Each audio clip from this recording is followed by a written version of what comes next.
d'alcool, ça plonge dans la misère. Mais des fois, trop de misère.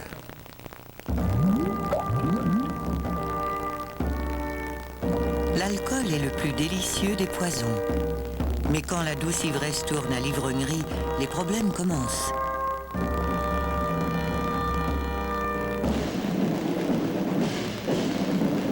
On parle alors du fléau de l'alcool.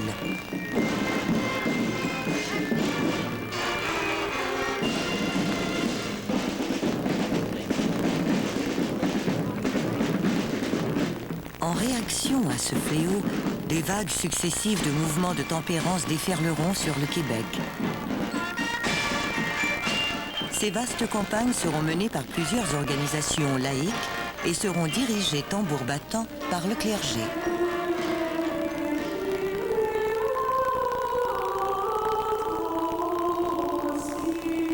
Or, Dieu a toujours condamné l'ébriété.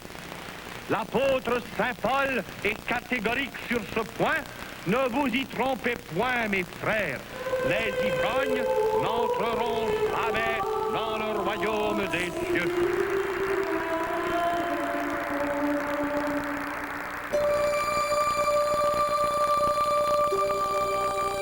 La plupart des historiens s'entendent pour dire qu'avant l'arrivée des Européens, il n'y avait pas de consommation d'alcool en Amérique du Nord.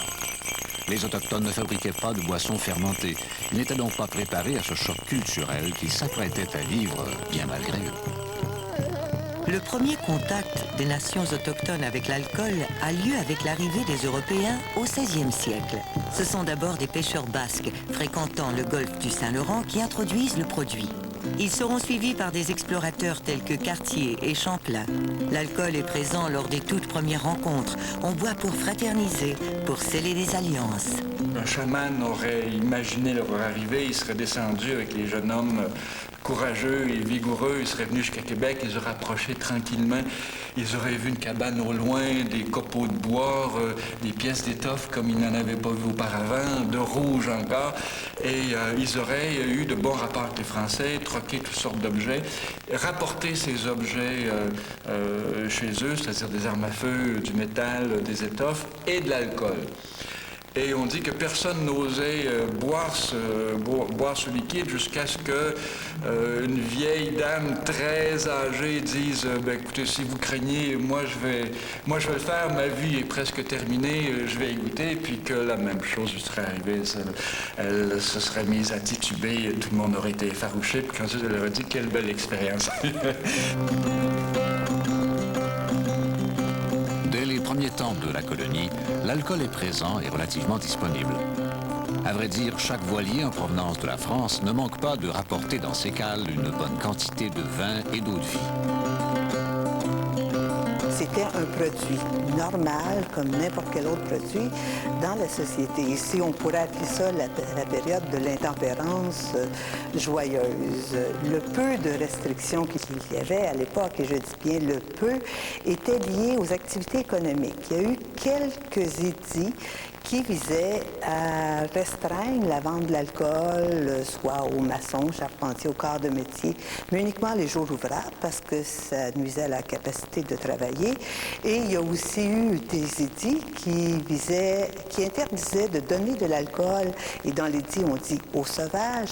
Et la raison était essentiellement que si on leur donnait de l'alcool, à ce moment-là, ils ne s'occupaient pas de la chasse et ça nuisait à la colonie et ça menaçait la survie de la colonie parce que c'était une colonie qui reposait sur la traite des fourrures.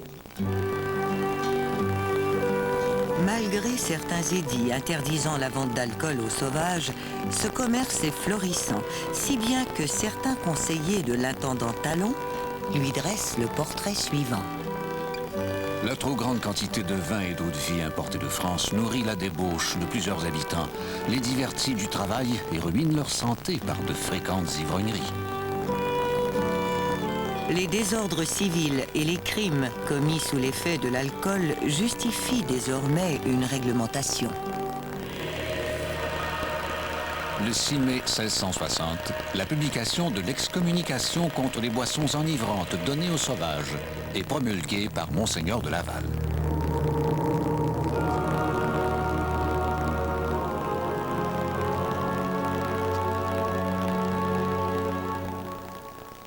Les sauvages, enivrés, se massacrent les uns les autres, se mutilent les membres à coups de hache et de couteau, rompent en morceaux et brûlent leurs cabanes, vont jusqu'à cette furie de jeter leurs enfants dans le feu, de les traîner par terre afin de les faire mourir.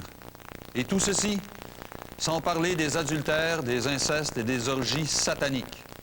Vraiment, si on ne fait rien, je crains fort qu'ils organisent bientôt des bingos sur Internet.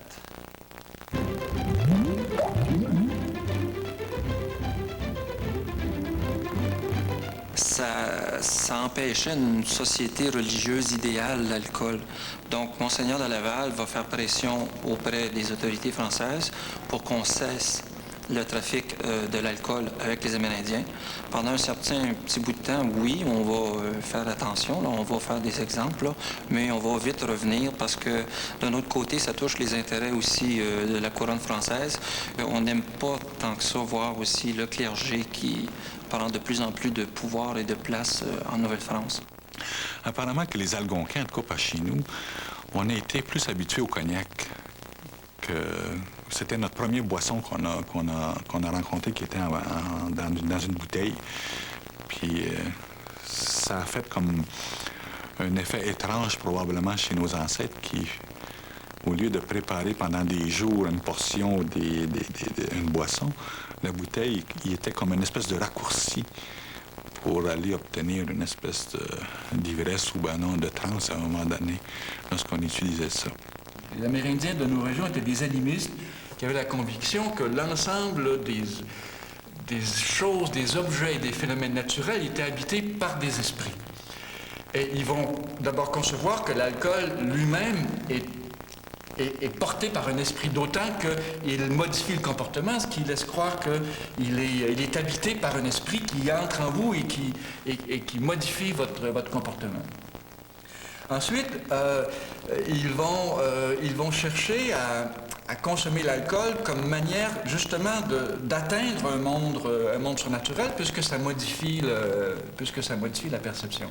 C'est aussi ce rapport qui explique, on trouve dans les documents ce comportement assez surprenant pour les Occidentaux, d'Amérindiens qui, plutôt que de partager l'alcool, vont la confier à une seule personne qui va la consommer entièrement, mais justement comme manière, à vrai dire, non pas pour se saouler, mais comme manière d'entrer en contact avec le surnaturel, puisque si on boit juste un petit peu, on entre à peine dans un état second. Mais si on prend un bon coup, on risque justement de passer plus systématiquement et plus intégralement dans le monde de l'au-delà. L'arrivée de l'alcool sur le nouveau continent vient bouleverser les habitudes des premiers habitants.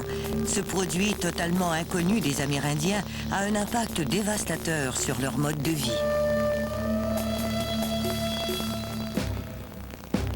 Mais l'alcool n'est pas le seul responsable des bouleversements qu'entraîne le choc des cultures. Certains historiens rappellent que 50 à 80% de la population amérindienne a été décimée par les épidémies et les guerres. Ça a été désastreux. Comme ils étaient déjà en consommation d'alcool déjà assez phénoménale dans ces années-là, ça a été beaucoup plus facile d'introduire les microbes, les virus, puis toutes ces... Il y a eu même dans les années 1880-1890, par chez nous, il y a eu l'introduction de ces couvertures dans lesquelles il était rempli de plein de microbes. Puis c'est à la suite de ces années-là qu'il y a eu une grosse disparition. Là. Il y a eu des décès phénoménaux, des décès d'une manière là, qui ça n'avait pas de bon sens. Que les 2 tiers de la population ont été décimés puis sont morts à cause de ces microbes-là. Pour contrer les ravages de l'alcool, l'État va donc avoir recours à des châtiments exemplaires.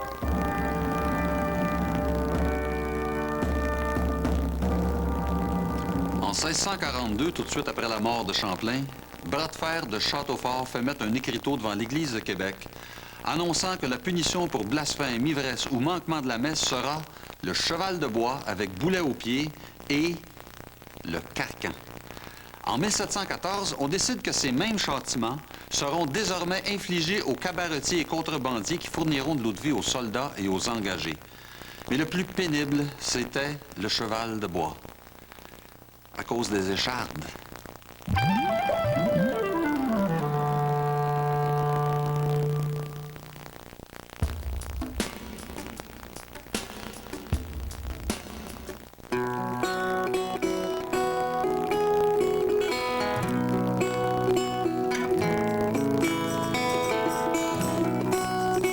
Depuis 1866, la société Jack Daniels n'employait que 6 maîtres distillateurs. La satisfaction au travail n'a jamais été un problème. Le whisky du Tennessee, Jack Daniels.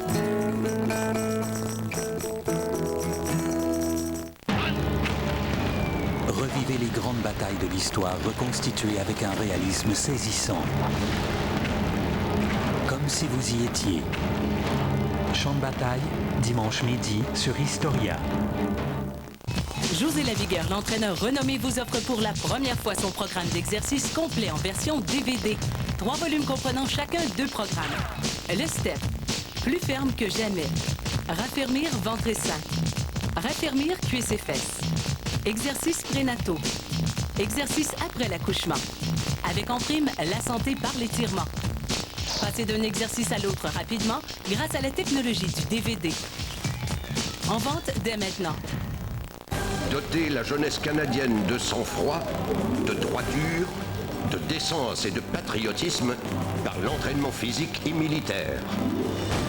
Lui donner le fini de l'unité impériale et couronner un gouvernement responsable d'un parlement impérial pour s'occuper des affaires de l'Empire.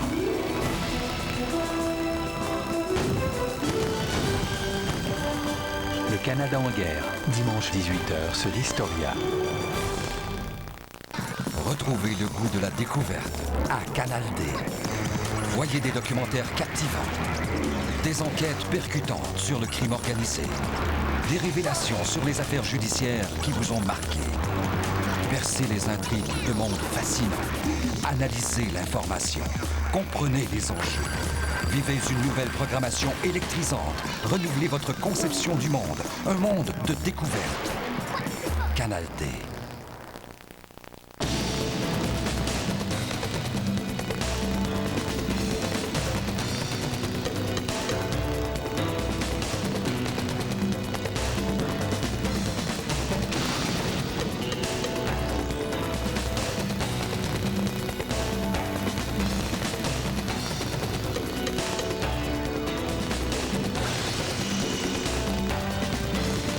Cinéma Historia, samedi et dimanche 21h.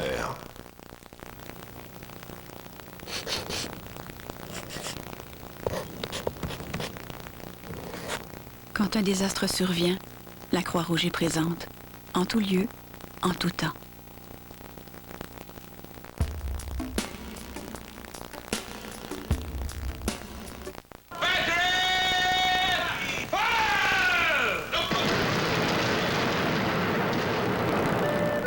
Après la conquête de 1759, au début du régime anglais, la population augmente considérablement à la faveur d'importantes vagues d'immigration. On assiste conséquemment à une augmentation très marquée du nombre de permis d'alcool. Distilleries et brasseries voient le jour. Hôtels, auberges et cabarets ouvrent leurs portes. Un réseau de distribution de toutes sortes de produits et denrées se met en place. En cette période d'effervescence et de croissance, l'alcool est de plus en plus présent et de plus en plus toléré. Au XVIIIe siècle, les ivrognes ne sont pas punis plus qu'il ne faut. On va tout simplement les enfermer dans la prison et ainsi de suite. Parce que moi, j'ai retrouvé, par exemple, des gens qui buvaient, qui étaient mariés, qui buvaient, qui battaient leurs femmes et ainsi de suite. Et c'était toléré dans la société. Pour comprendre comment on conçoit l'alcool à l'heure actuelle, il faut vraiment penser qu'au 18e siècle, tout le monde buvait. Les enfants, les femmes, les hommes, les gens buvaient.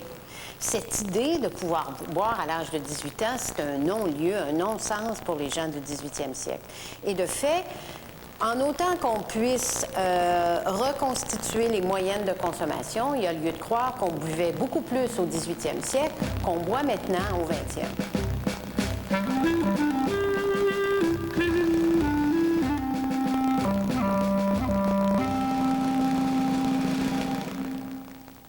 En En 1784, on importe 108 345 gallons de rhum, 181 841 gallons de brandy et 32 290 gallons de vin, soit 1,5 million de litres au total.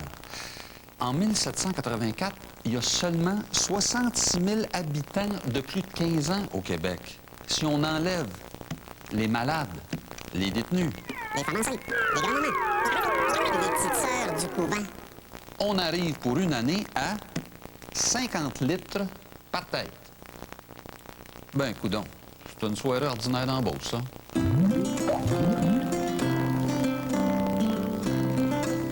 C'est vers la fin du 18e siècle qu'on voit apparaître les premières recherches sur le phénomène de l'alcoolisme. Les hypothèses assimilant l'intoxication à l'alcool à la maladie sont dès lors mises de l'avant. C'est pas par accident que vers la fin du 18e, 1785 aux États-Unis par l'œuvre de Benjamin Rush, ensuite les œuvres de Letson et de d'autres chercheurs en Angleterre, qu'on commence à élaborer des ouvrages sur les problèmes de l'ivrognerie. Et c'est à Benjamin Rush, d'ailleurs, qu'on doit cette idée de la courbe de progression de l'alcoolisme, que l'alcoolisme commence comme une habitude et devient une nécessité. Et cette idée d'addiction naît au 18e siècle. Le Canada évolue désormais à un rythme accéléré. La population de la ville de Québec va doubler en 20 ans seulement, de 1820 à 1840. Les campagnes aussi voient le nombre des colons augmenter. Plusieurs auberges ouvrent leurs portes pour desservir ces nouvelles populations. Les occasions de boire sont de plus en plus nombreuses. On est dans un pays rude. Il faut abattre les arbres, il faut se défendre contre la solitude, il faut aller moudre son grain à 40, 50 km au moulin. On est vraiment isolé dans la forêt. Et lorsque, quelquefois, on sent, je dirais, la solitude, on boit. C'est facile de boire. L'alcool est partout. Alors, on voit croître le nombre de ces endroits où on vend de l'alcool et où les habitants des paroisses et des villages vont prendre l'habitude d'aller se rencontrer, fraterniser, s'amuser à l'abri du regard et aussi à l'abri de la famille, et sans qu'il y ait le jugement des membres de la famille sur le comportement des individus. Et c'est au 19e siècle qu'on se met vraiment associé de la consommation d'alcool, mais c'est lié essentiellement à l'industrialisation, à l'urbanisation et au développement d'une série de problèmes sociaux qui sont la pauvreté, le chômage, le désordre public, bon, ainsi de suite. Et on se met à associer l'alcool à tous ces problèmes de société. À partir de 1850, le monde occidental va vivre de profonds changements. C'est la transformation du monde rural traditionnel et le passage graduel à une société urbaine industrialisée. C'est la révolution industrielle avec ses usines, ses quartiers populaires, ses masses de nouveaux travailleurs. Et ce sont, de ce qu'on peut reconstruire, les banquiers, les propriétaires d'usines et le clergé et les notables de profession qui commencent à se dire que la consommation de spiritueux est problématique. Les notables et les patrons s'inquiètent avec raison. Dans les nouveaux quartiers populaires, la manière de socialiser a elle aussi changé. Pour les ouvriers, elle passe maintenant par la taverne. Les patrons étaient inquiets de voir les ouvriers qui avaient des payes. Généralement, c'était le samedi, la paye, à l'époque d'ailleurs. Alors, des ouvriers prenaient les payes le samedi soir et le lundi matin, ils n'étaient toujours pas en état de travailler parce qu'il y avait un certain nombre d'abus qui étaient importants. Donc, accident de travail, baisse de productivité, des notions devenues très modernes par la suite, mais qui déjà à l'époque étaient au cœur des décisions de contrôle d'orientation. Paradoxalement, cependant, un certain nombre d'employeurs, et parmi les tavernes les plus célèbres du Québec, avaient décidé que c'était idiot de donner de l'argent à leurs employés, de leur donner des payes, et que ces payes aillent finir dans des tavernes et donc gaspillées ailleurs, ce qui fait que beaucoup d'employeurs créaient des tavernes en face de l'usine, si bien qu'ils donnaient la paye d'une main le vendredi ou le jeudi soir ou le samedi soir, et qu'ils la récupéraient dans les heures qui suivaient en créant eux-mêmes des tavernes où les ouvriers venaient consommer. Et là, on se met à voir l'alcool comme le diable et à associer l'alcool à une déficience morale, ainsi de suite. Et c'est là qu'on cherche à intervenir par rapport à l'alcool. Si l'ouvrier boit, c'est désormais toute la famille qui est en péril. Non seulement la famille est-elle menacée, mais la productivité de l'usine s'en trouve aussi compromise. Le fait que les ménages et la force de travail soient plus vulnérables préoccupe énormément les élites, et plus particulièrement le clergé. À cette époque-là, il faut bien noter que c'est une poignée de religieux. C'est un mouvement qui reste à l'intérieur on pourrait dire, de la religion, dans le sens où on ne va pas impliquer les laïcs. Donc, il y a simplement les religieux qui vont y voir. C'est une poignée. Bon, il y a Mailloux, il y a Cartier. Donc, c'est surtout des orateurs, comme Chéniky en est un des très bons, là, qui va finalement partir le mouvement de tempérance. Alors, Chéniky est ce prêtre catholique qui défroque et qui passe du côté protestant, mais qui est un grand prédicateur contre l'alcool. C'est un prédicateur de tempérance. Son habileté, c'est qu'il peut parler à des Canadiens français. Charles Chéniky est né à Kamouraska en 1809. Ordonné prêtre en 1833, il devient par la suite curé de Beauport, près de Québec. Dans cette paroisse ravagée par l'alcoolisme, Chéniky va trouver sa vocation. Il va entreprendre une croisade contre l'alcool, croisade qui commence en 1840 avec la fondation d'une société de tempérance. Malheureusement, on lui a prêté des comportements répréhensibles, avec le résultat qu'il a eu le clergé contre lui pendant un certain moment. Il est allé s'installer ensuite aux États-Unis et le même phénomène s'est présenté et à ce moment-là, il a apostasié et il est devenu protestant. C'était dans l'État du Michigan. L'évêché interdit d'aller écouter Chéniky, puisque Chéniky est mis au banc de l'Église catholique. Beaucoup de charisme, beaucoup de charisme. Il y en avait peut-être un petit peu trop auprès de la gent féminine, et c'est peut-être ce qui a contribué à le perdre. Chéniky continuera à prêcher contre l'Église catholique et contre l'alcool jusqu'à la fin de sa vie. Il mourra à Montréal à l'âge de 90 ans, laissant dans le deuil sa femme et ses 3 enfants.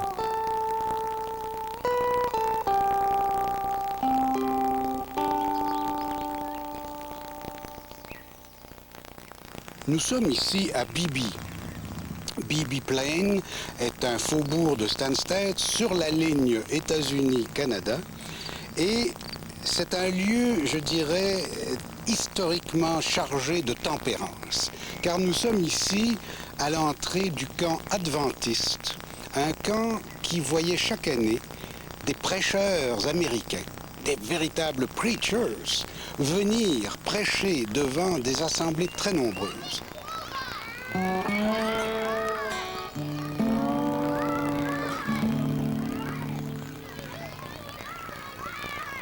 Il faut penser qu'entre 1850 et 1900, chaque été, des centaines, des milliers de familles, car on vise les familles, viennent écouter des prêcheurs. Et comme ça se passe pendant des jours et des jours, il y a des petites maisons qui sont autant de petits motels de l'époque où les familles peuvent s'abriter et où en même temps, je dirais, se développe une sorte de communauté. Une communauté qui vit au même rythme, qui pense, qui prie et qui écoute ceux qui condamnent l'alcool, fléau du diable. L'alcool qui est le pire des péchés, le pire des vices et qui vous fait perdre la foi.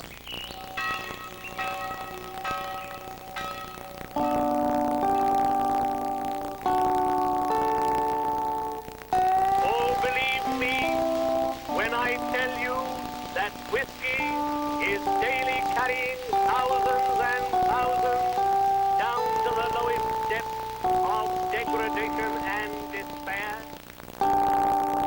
Le problème de l'alcoolisme est perçu comme une menace si grave que les mouvements de tempérance qui sont nés en Angleterre et qui ont émigré par la suite aux États-Unis et dans le Haut-Canada vont rapidement s'implanter dans le Bas-Canada. À partir de 1840, il y aura 3 grandes vagues de tempérance qui seront menées par le clergé catholique et qui déferleront sur le Québec tout entier jusqu'en 1960. Des milliers de retraites fermées seront prêchées par des prédicateurs de renom entièrement voués à la conversion des alcooliques. Pour les seconder dans leur mission, des ligues de tempérance paroissiales et des sociétés laïques comme la Croix-Noire seront créées. La fondation des sociétés de tempérance dans les années 1840 est probablement et en grande partie due à cette nouvelle sociabilité qui est en train de se développer en dehors des structures paroissiales, en dehors du contrôle que pouvaient exercer les élites laïques et les élites religieuses antérieurement. Jusqu'en 1850, ce sont des mouvements de tempérance, c'est-à-dire on trouve qu'il ne faut pas boire d'eau de vie, mais que vin, bière, cidre, ça passe. Au départ, le mouvement de tempérance, c'était pour rendre les gens, pour aider les gens qui étaient des consommateurs abusifs à avoir quelque chose, une consommation plus modérée. On parlait de 7 consommations par jour qui étaient considérées comme modérées à l'époque. Donc, c'est beaucoup par nos standards maintenant.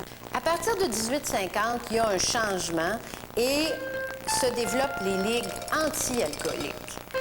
Toute forme de consommation d'alcool est bannie.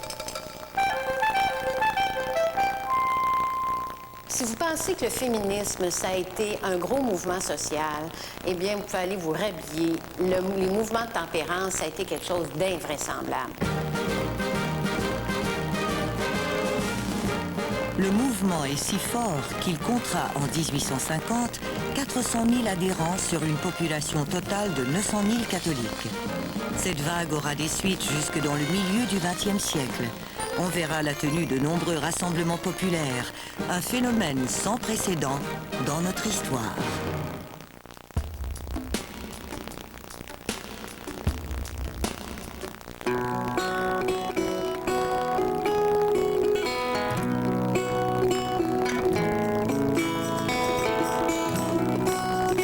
Depuis 1866, la société Jack Daniels n'employait que 6 maîtres distillateurs.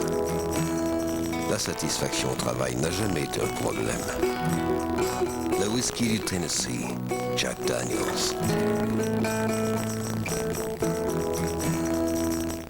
Quand on veut réussir quelque chose, c'est toujours plus facile avec un peu d'aide. Vous savez, le coup de pouce qui fait la différence et qui vous aide à atteindre le but que vous êtes fixé. C'est ce que j'ai réalisé il y a un peu plus d'1 an, quand Nicodème m'a aidé à arrêter de fumer. Ça n'a pas été facile. J'avais besoin d'aide pour contrôler mon envie de fumer. J'y suis arrivé avec Nicodème. Nicodème, le timbre le plus recommandé par les médecins et les pharmaciens. Voici le secret de ma réussite.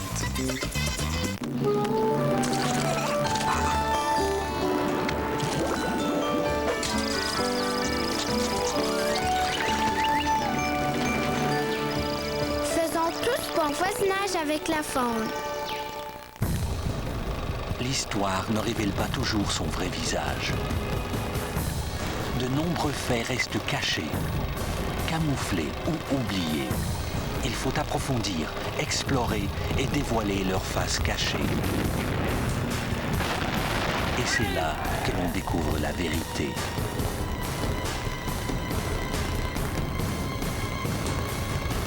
La face cachée de l'histoire, mardi 21h sur Historia.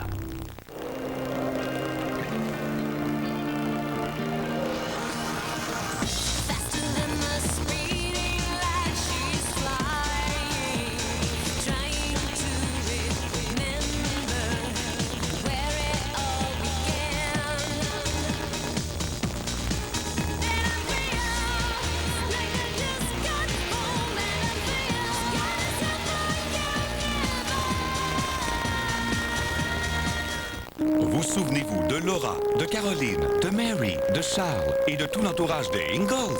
En grande primeur et en exclusivité, vidéocassette ou DVD, voici La Petite Maison dans la Prairie. Imavision Direct est fière de lancer 2 superbes coffrets collection regroupant toutes les émissions spéciales de 2 heures de La Petite Maison dans la Prairie. Commandez maintenant le coffret des années 70 pour seulement 4 paiements faciles de 29,98 $ et recevez gratuitement cet album photo inédit. Collection spéciale et album photo gratuit non disponible en magasin.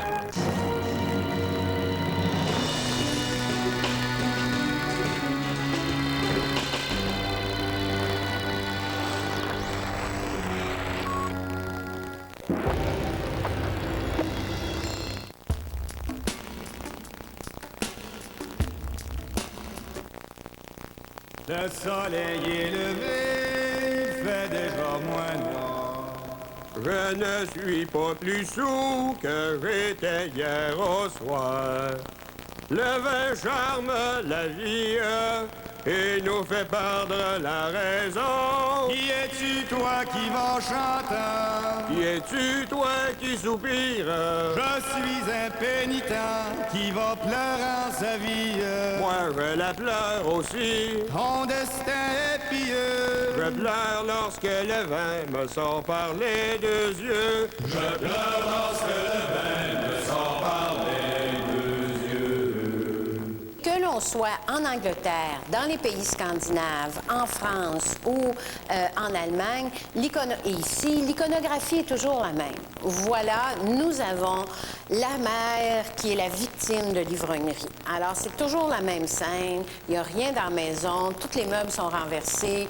Les femmes viennent d'être battues. Ils ont des bleus. Les enfants braillent, s'accrochent à la jambe de leur mère, complètement découragés. Ils sont engainés. Les vêtements sont en lambeaux. Le père est saoul. Il vient de la frapper. Et là, évidemment, ce qu'on annonce, c'est que quand un homme boit, toute la structure familiale s'effondre. Les femmes ont joué un rôle important dans l'évolution des mouvements de tempérance. C'est qu'avec la révolution industrielle, la famille était de plus en plus dépendante du salaire du mari, qui était payé en espèces.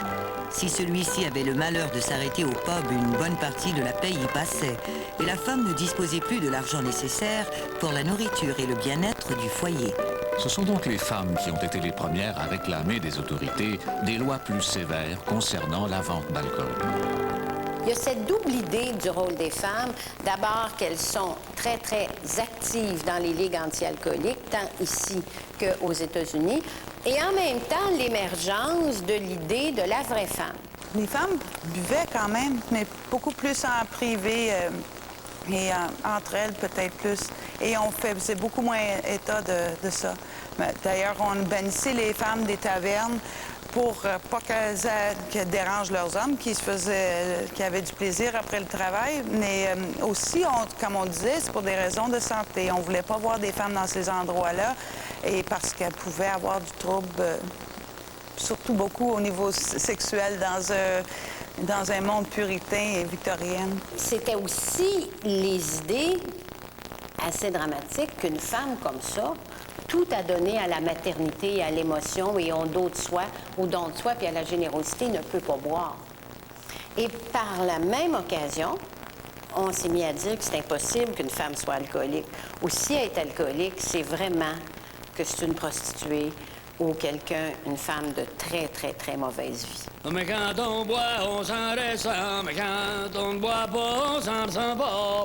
J'aime mieux boire et m'en ressentir que ne pas boire et que ne pas boire. J'aime mieux boire et m'en ressentir que ne pas boire et puis d'en pâtir.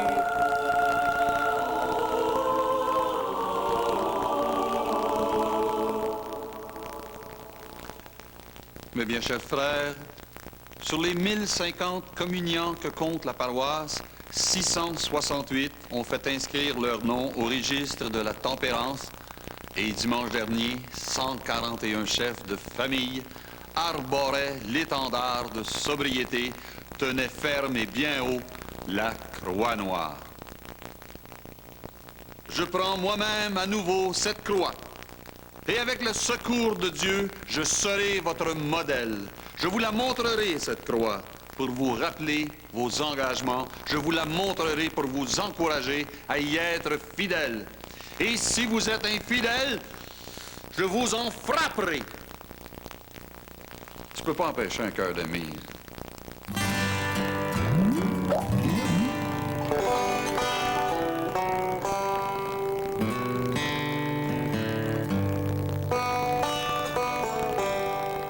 Au plan législatif, le mouvement de tempérance se traduit par la promulgation de lois prohibitionnistes visant à contrôler l'alcool, particulièrement sa consommation. L'implication active de l'Église avait déjà fait de la consommation un vice et un péché. L'intervention législative de l'État en fera un crime. Il y aura d'abord la loi Duncan, qui sera suivie de la loi Scott en 1878, mieux connue sous le nom de loi de tempérance. Cette loi stipule que toute municipalité peut, par référendum, opter pour la prohibition. Les législateurs et les gouvernements en général ont subi vague après vague une série de pressions. Ils y résistaient tant bien que mal selon les circonstances, mais ce n'est pas un beau jour, les sociétés de tempérance sont arrivées, ont hissé leur drapeau et ont dit « ça y est, on part à l'attaque ». C'est arrivé sur à peu près 75 ans, à partir de 1850, et ce sont des vagues successives qui amenaient les gouvernements à avancer, à reculer. Au tournant du siècle, le mouvement prohibitionniste atteint un autre sommet. Certaines sectes puritaines d'Halifax et de Toronto forcent le gouvernement fédéral de Laurier à tenir un référendum sur la question. Au Québec, les évêques s'abstiennent de se prononcer officiellement. La prohibition est finalement rejetée. Mais le mouvement reprend de plus belle au tournant du siècle, et particulièrement durant la Première Guerre mondiale.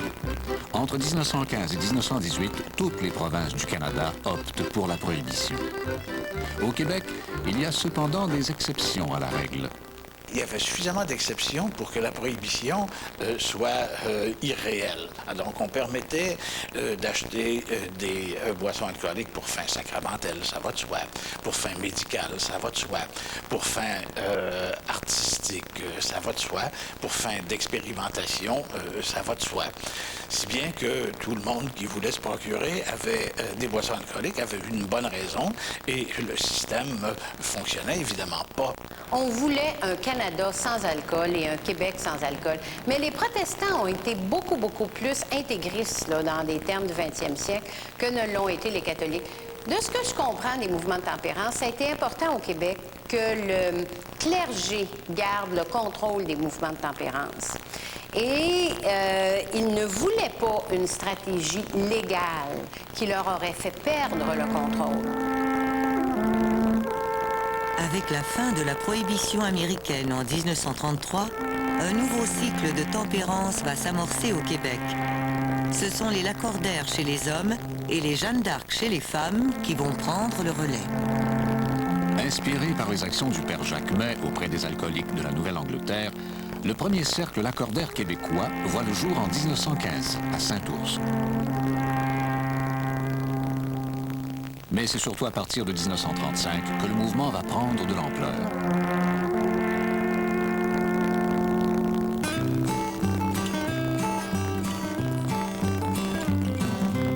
On organise des congrès. On publie des journaux et revues, comme La Tempérance, la Revue anti-alcoolique et la Réaction anti-alcoolique. L'accent est mis en grande partie sur les valeurs familiales. Les sociétés de tempérance font désormais partie de cet arsenal mis en place par l'Église pour contrôler son bon peuple.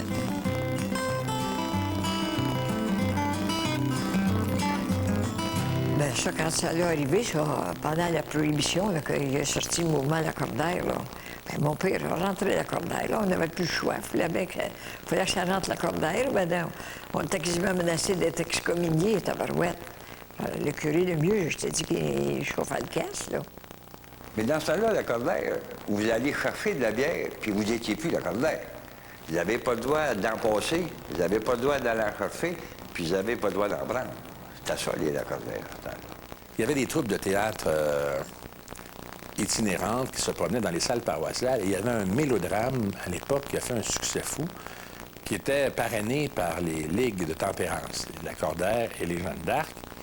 Et c'était l'histoire de Matt Talbot, un vilain ivrogne alcoolique qui s'était converti et qui était revenu à la sobriété. Les gens braillaient, il battait sa femme, il la trompait. En fait, toute l'histoire la trompait, mais modérément, parce que dans le temps, il fallait faire attention, c'était subjectif. Mais il rendait la vie infernale, il était saoul, là, on riait, puis à un moment donné, on voyait le drame. Et la conclusion, c'est qu'il ne fallait pas boire, parce qu'il fallait rester sobre, sinon c'était l'enfer qui nous guettait. Et l'enfer arrosé à l'eau de vie, ça flamme. Chez nous, ma mère était présidente du Cercle Jeanne d'Arc et mon père était président du Cercle Lacordaire et il était maire du village. Alors, il fallait faire un peu attention. Il nous conseillait de faire attention. Alors, quand on avait une quinzaine d'années, par exemple, il fallait aller au presbytère et s'enrôler comme Lacordaire. Et aller ce qu'on décide de ce qu'on appelait casser son Lacordaire, là, ben, ça a peut-être pris un an, 15-16 ans, la première fois.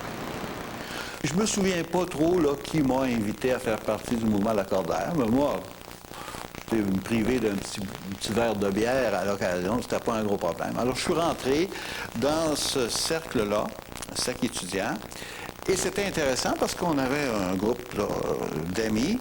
Et c'était surtout intéressant parce que l'été, on avait la possibilité d'aller à des congrès régionaux, puis des congrès provinciaux. Alors, j'ai eu l'occasion dans les années 50, surtout en 1955, d'aller à l'Université de Montréal pendant plusieurs jours, 4-5 jours certainement, où il y avait un congrès provincial des jeunes Lacordaire, gars et filles du Québec.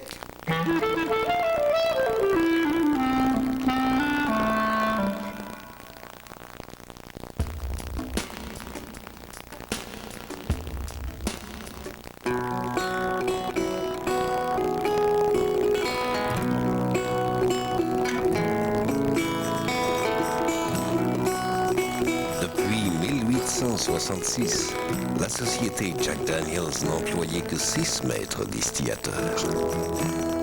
La satisfaction au travail n'a jamais été un problème. Le whisky du Tennessee, Jack Daniels.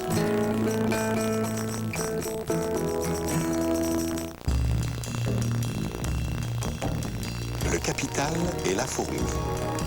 La fourmi ayant épargné toute sa vie sera fort bien pourvue la retraite venue.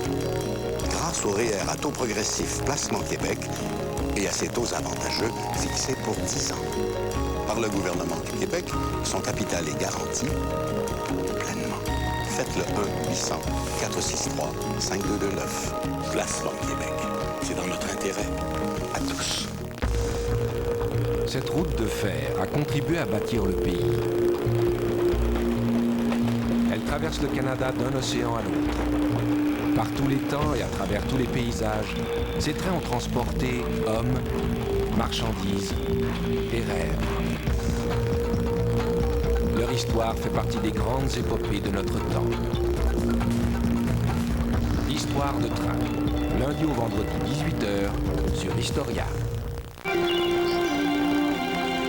Quel entrain! Ce matin, on s'est parlé de tout. Quel entrain! Dans le matin si doux. C'est le matin, quel matin! Y a du bonheur partout. C'est le matin, on est bien voilà tout. On s'était mis à compter les étoiles dans le ciel, mais le soleil est arrivé. Ah, comme la vie est belle.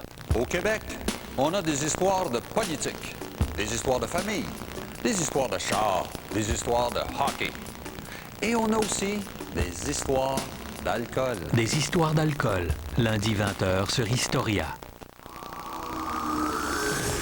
Le cinéma, le sexe, la musique, la richesse, la propagande, le silence, l'Holocauste, Hitler, le Troisième Reich inédit, mardi 20h sur Historia.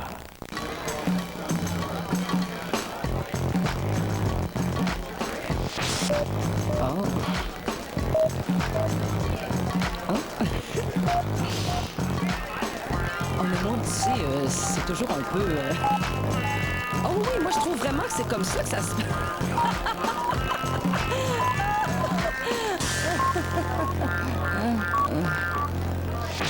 Éducalcool vous rappelle que la modération a bien meilleur goût.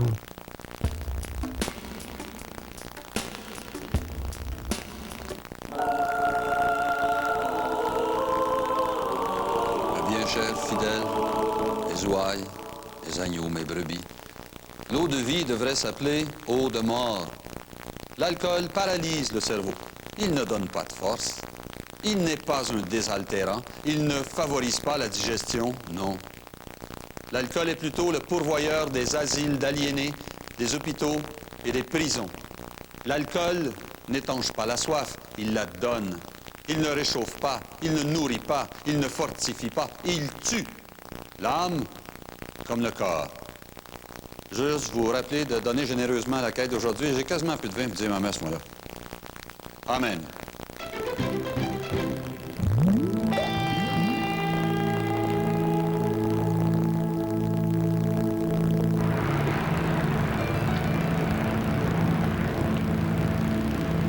Où suis-je? Stade numéro 4, Monsieur X. Symptômes, culpabilité, manque de contrôle. Quand vous commencez à boire, vous n'arrêtez plus. Vous vous réveillez dans des endroits étranges, sans savoir ce qui s'est passé la veille ou l'avant-veille. On peut dire qu'on se met vraiment à parler d'alcoolisme comme maladie vers les années 30, au moment où se finit la prohibition aux États-Unis et au moment où sont créés les AA. Ce sont les AA qui ont vraiment amené cette image de l'alcoolisme comme maladie. C'est dans la foulée de cette idée de maladie que va apparaître au Québec le mouvement AA. Les fondateurs, les Américains Bill Wilson et Bob Smith, deux alcooliques invétérés, ont créé de toutes pièces une approche de la guérison de l'alcoolisme unique. Leur formule privilégie le support mutuel entre buveurs anonymes. Au début, l'Église était un peu frileuse à l'idée de voir des catholiques s'impliquer dans une organisation protestante. Mais dans les années 60, le clergé donne finalement son appui au mouvement AA. Avec la Révolution tranquille, ce sont les cliniques Don Rémy qui prendront le relais des cliniques des Lacordaire. Ce n'est donc plus le clergé qui s'occupe des alcooliques, mais l'appareil gouvernemental. On leur faisait une retraite fermée, ce qui est quand même, c'est pas nécessairement mauvais, parce que on disait que souvent, l'alcoolique arrive tellement à un niveau bas que des fois se retrouver, parce que la plupart du temps se retrouver en prison, là, dans une cellule, que c'était pas nécessairement néfaste pour eux. C'était la façon à eux de, ben là, est-ce que je continue ou je me prends en main puis je m'en sors. Donc, on faisait des retraites fermées, mais c'était toujours à saveur religieuse, là. Ça a déjà commencé dans les années 50 avec les premières maisons Don Rémy et déjà l'institution médicale s'implique pour développer des traitements pour les alcooliques. Dans les années 60, ça va continuer à se développer, mais on va toujours avoir une approche qui n'est pas uniquement médicale, qui est aussi sociale, qui vise à rééduquer les gens. Dans les années 70, avec la réforme des services de santé et services sociaux au début des années 70, ces institutions-là vont être intégrées dans le réseau public. Et on va se retrouver avec, d'une part, un réseau public qui va intervenir. On va se retrouver avec le maintien de maisons dans le réseau privé qui sont souvent contrôlées par d'ex-AA qui vont intervenir, mais le rôle de l'Église va finir avec les années 60. Et là, on commence aussi à voir, c'est-à-dire à identifier des gens qui, sans traitement, s'améliorent parce qu'ils s'engagent dans un processus de changement. Et je vous dirais que la clé, à l'heure actuelle, est probablement ce mot magique. C'est pas tellement la thérapie qui compte, comme la décision de quelqu'un de s'engager dans un processus de changement. Et le génie d'un clinicien, qu'il soit un membre AA, un psychologue comme moi ou un aidant naturel, c'est la capacité d'amener quelqu'un à dire « je veux faire quelque chose ». Et ensuite de ça, les chemins qui mènent à Rome sont variés.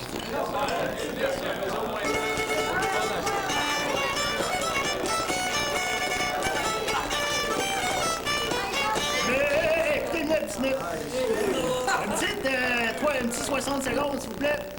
Mes chers amis, oui, j'ai tant bu. Ma pauvre bourse, elle n'en peut plus. Ceux qui vous ont dit que j'avais bu, c'en est point le contraire. J'ai tout vendu jusqu'à mon côte pour avoir de quoi boire. J'ai tout vendu jusqu'à mon côte pour avoir de quoi boire.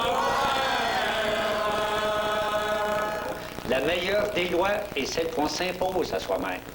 Je voudrais qu'on enseigne, par exemple, dans nos écoles, qu'on enseigne aux jeunes les bienfaits de la sobriété et de l'abstinence également, mais de la sobriété en particulier, et que l'on mette les jeunes en garde contre ce véritable danger que constitue l'alcool. Nous avons été corrompus par une publicité que je qualifie de mensongère, puisque l'on associe constamment l'idée de bonheur, de détente, de joie et de prospérité à la bière.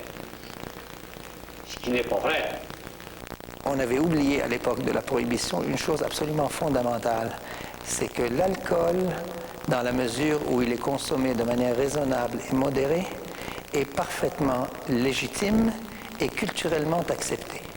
Et on ne peut pas, par une loi, aller à l'encontre de valeurs culturelles fondamentales. Qu'est-ce que vous voulez? Le premier miracle de Jésus-Christ a été de transformer de l'eau en vin. On ne peut quand même pas expliquer à des chrétiens que le premier miracle de Jésus-Christ aurait été quelque chose de diabolique. C'est absolument impossible, quelle que soit la force de la loi, quelle que soit la bêtise de ceux qui la préconisent. Alors c'est évident que c'est un produit qui crée des dépendances quand il est mal utilisé. C'est évident que l'alcool, ce n'est pas du jus de tomate. C'est évident également que l'alcool peut créer un certain nombre de drames dans des familles lorsqu'il est mal utilisé. Mais globalement, l'alcool dans nos sociétés est un phénomène parfaitement admis et d'autant plus admis qu'à l'heure actuelle, de plus en plus, il est démontré scientifiquement que lorsqu'il est consommé de manière intelligente, non seulement il ne nuit pas, mais il peut avoir des effets bénéfiques pour la santé.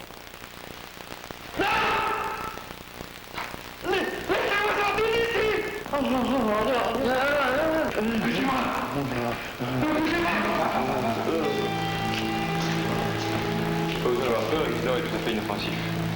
On va pouvoir vous enlever ça maintenant. Oui. Je suis en asile.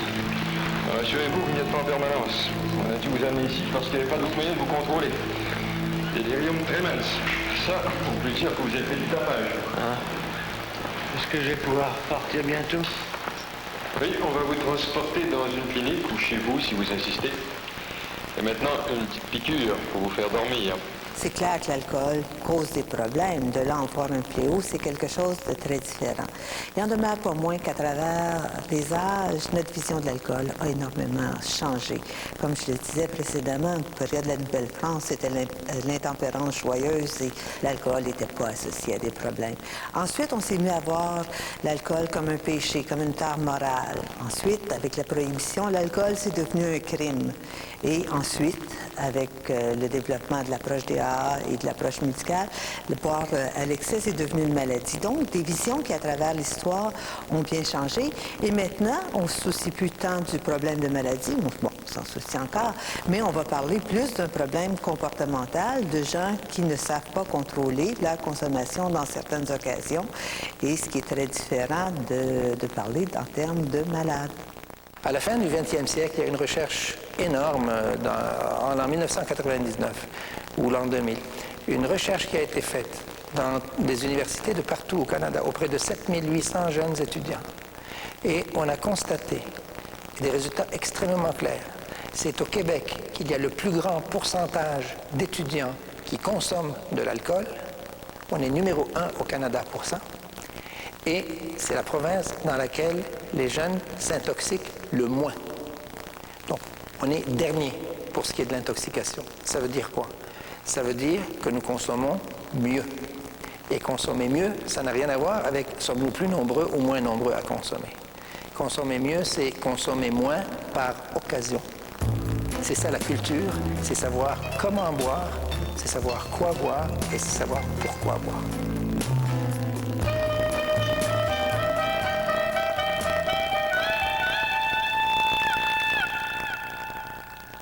L'alcool, c'est comme autre chose. Le problème, c'est pas la bouteille. C'est la main qui la tient.